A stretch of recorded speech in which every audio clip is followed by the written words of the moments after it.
Hi, everyone. This is Lou Antonetti. Welcome back to Mindset Match, How to Elevate Yourself in the Game of Life, Session 9. For this session, we're going to speak about some of the vital qualities that you need and some of the things you need to face in order to be successful amongst your team, organization, or in just general life. Some of the things we're going to speak about in this session are failing, how to keep good relationships, how to deal with adversity, how to keep yourself and others accountable, the heart versus head decision-making process where you want to make a decision based on your heart, but sometimes you have to overlook that and use your head to be objective. And finally, we're going to speak about persistence. And one of the things that I think a lot of us have a hard time with, I know myself I do too, is letting go. And when I say letting go, I mean that I don't treat each interaction or conversation that I have as just another interaction. By being aware, listening to people's words and understanding their actions, life becomes much more interesting. For instance, you'll hear a rookie professional athlete speak of how the game is extremely fast when they first enter the league. After they gain experience and become aware of their place in the moment, time seems to slow down for them. So this allows them to perform at a higher level. Well, it's the same in life. When we're babies and children, we run around wildly with reckless abandon, not taking too much stock in what others say. We never take things personally as kids because young minds are rarely focused enough to understand people's behavior. But as we get older and wiser, certain things become more important in life, and we should be able to focus on what makes us happy along with who makes us happy. So the mind's a funny thing, and some people's minds mature slower than others. This is why I believe, honestly, that the divorce rate in the United States is so high. People often get married at a young age and might have children and then eventually realize that what they have isn't making them happy. And societal norms tell you that marriage and children are the true path to happiness, but that is not true for everyone out there. So as you become more aware of yourself, you may realize that the person you married really isn't the one for you. So you did not see this way back when because you were not aware and the game did not slow down enough for you to see it developing in such a way. But as you get older and things slow down and you start to see things more clearly, sometimes people say, hey, I might need to change the way I'm doing things here or the people that I'm with. So for this session, again, we're going to focus on some 5 or 6 qualities that you can focus on hopefully within the next month to work on. And again, in March, we'll improve some more and talk about a few more skills that we can focus on. Okay, so enjoy, and thanks for joining us here for Session 9 on Mindset Match.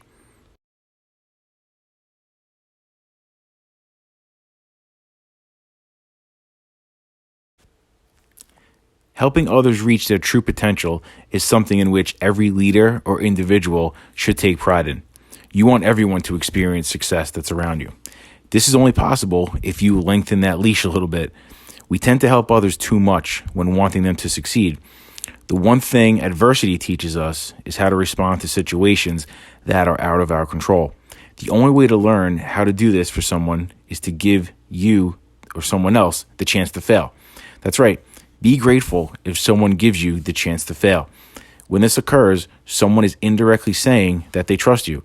If they don't encourage you to make decisions on your own, take risks, or think of new ideas, they don't trust you and will keep the safeguards on to protect the good of the group and yourself. Allowing someone to fail may actually translate into an opportunity for that person to succeed. The worst thing that can happen is that person may learn from a mistake or may spark a trusting relationship. You never know. By setting people up for success all the time, you're basically taking the guesswork out of it, and they're no more valuable a person than just a puppet.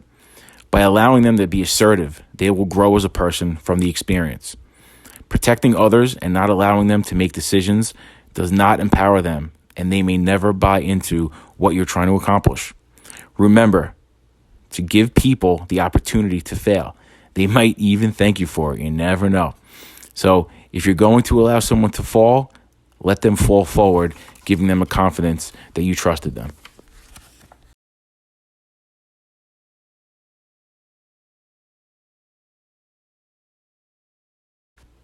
Now, this slide here on relationships is primarily for our teachers out there. So if you're listening, listen up. I'm sure that when most people decided to go into education, it wasn't to worry about test scores and how we would compare to our colleagues. We can tell how effective teachers are based on their history and stopping in the rooms for about 3 to 5 minutes. The only thing along with content knowledge that gets good results throughout the year is solid relationships with students. Some people think that data drives instruction, but I feel that data is just a tool in the toolbox. What drives instruction are relationships that motivate kids to want to come to class and learn. All the data in the world is worthless if you don't have motivated teachers and students to influence change. We are in the people business that is driven by relationships, not numbers. Numbers can support our decisions, but relationships are what puts them into effect. Show students their test scores for the quarter. Will that motivate them to perform better? Probably not if the relationship with the teacher, parents, and school is not solid. People who hide behind data sometimes use it as a way to communicate because they are afraid or can't have difficult conversations when needed. Relating to colleagues and students is what makes the school a great place to work each day. By spewing data and achievement gaps, you don't build trust that way. We all know that we will only go as far as the teachers who are in the trenches each day. If you don't feel supported in your relationship with the building administration, it may carry over to your students, negatively impacting your instruction.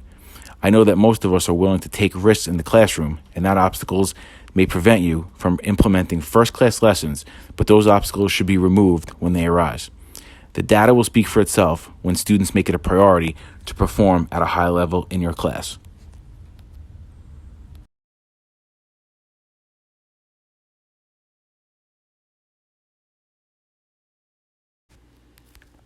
I'm sure most of you, or some of us, have probably heard the quote that adversity causes some men to break and others to break records. So I found it quite ironic that when the blizzard of 2013 hit, I know it's a while ago, but it was a huge blizzard in the Northeast region. Our school district was also in the middle of budget talks.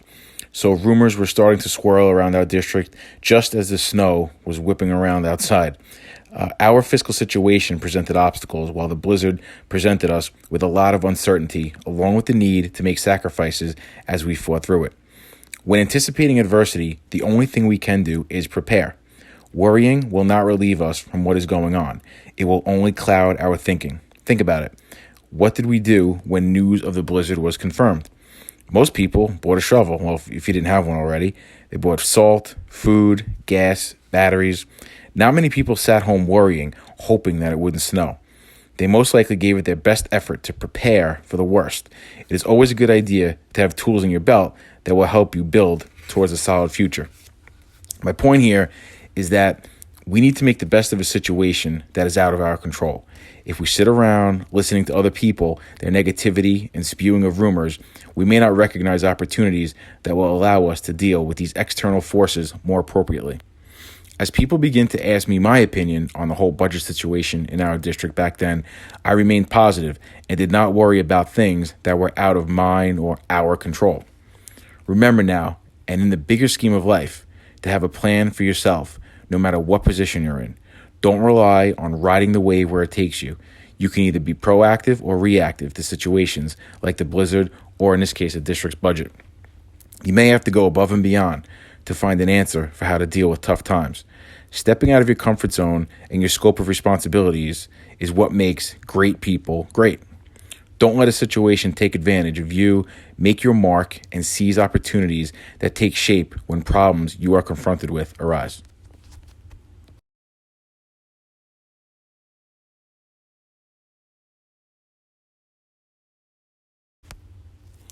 I know we have all heard the saying, put your money where your mouth is. But what about putting your effort where your mouth is?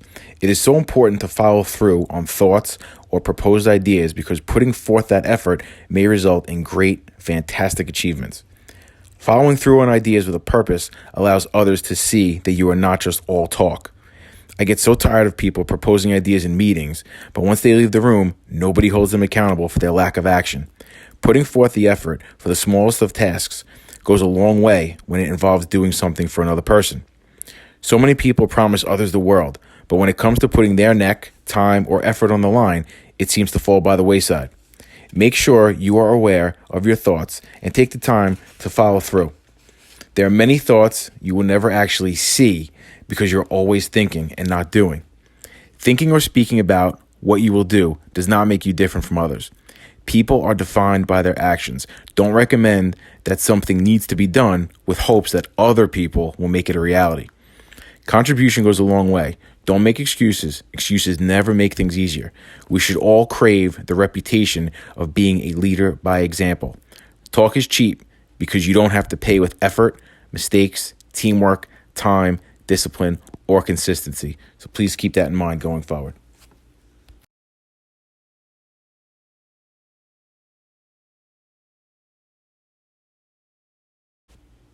It's very hard as a leader to take a step back and to have that objective view of what needs to be done. You know, a lot of people, you have emotions and it's hard to fight those emotions back. But sometimes you really have to think with your head and think in that clear, distinct black and white, what's right, what's wrong in this picture here, and get those emotions aside. So to be consistent with your decisions on a daily basis takes extreme focus. After some time, it's always easier to just say yes to somebody since it may avoid a minor conflict or make you popular. The problem with always saying yes and keeping others happy means that you are adapting to hundreds of personalities and not being a leader. It is easy to say yes to others, just like it is easy not to be a leader.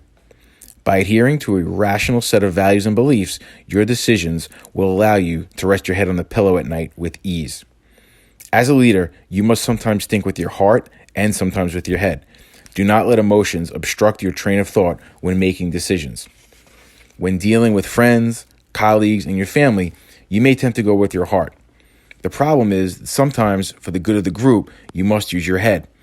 It is impossible to satisfy everyone, and it is okay, at times, to make mistakes when making decisions, as long as you are not reacting to emotions or other people's pressures.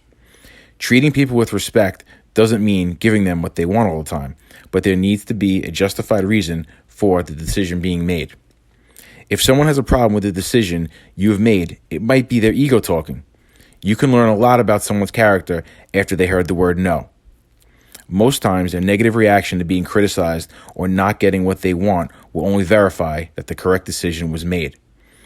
Being assertive in a humble way can be very empowering. It's not the loudest person or the person with the most to say who makes a great leader. Great leaders are those who offer solutions when asked, and don't boast about what they know, and don't care who gets the credit in the end.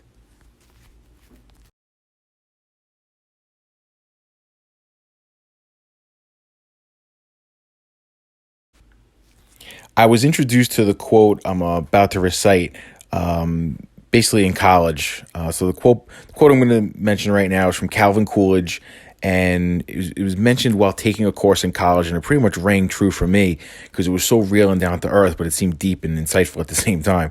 So the lesson I took from it remained with me ever since college. It applies to everyone in all stages of life and is a reminder that there are no shortcuts to success. Remember that without honest effort and grit, success is sporadic. So here's the quote below from Calvin Coolidge. The name of it's called Persistence. Nothing in the world can take the place of persistence. Talent will not. Nothing is more common than unsuccessful men with talent. Genius will not. Unrewarded genius is almost a proverb. Education will not. The world is full of educated derelicts. Persistence and determination alone are omnipotent. The slogan "Press on" has solved and always will solve the problems of the human race.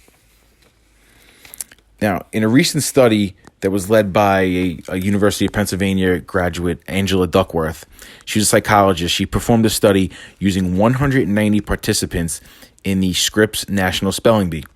They knew that there were no natural-born spellers in the world, so they wanted to find out what separated the high-level spellers from the average spellers. Their main finding was that deliberate practice consistently helped those who went far in the competition. This may sound very elementary, but the most important talent each child possessed was the talent for working hard, even when practicing was not fun. So grit and self-control allow people to focus and become talented in a specific area. Self-discipline is a major factor that determines someone's success. Maybe if people understood that talented, smart people needed to work hard, they will see a smaller gap between where they are and where they could be. So please keep these ideas in mind as you move forward this month. Be aware of your actions and other actions, and just keep that positive energy going forward. I want to thank everybody for tuning into session 9, and session 10 is upcoming in March. And hopefully we have some bunch of more viewers then. Please spread the word, and I appreciate you tuning in for the month of February. Take care.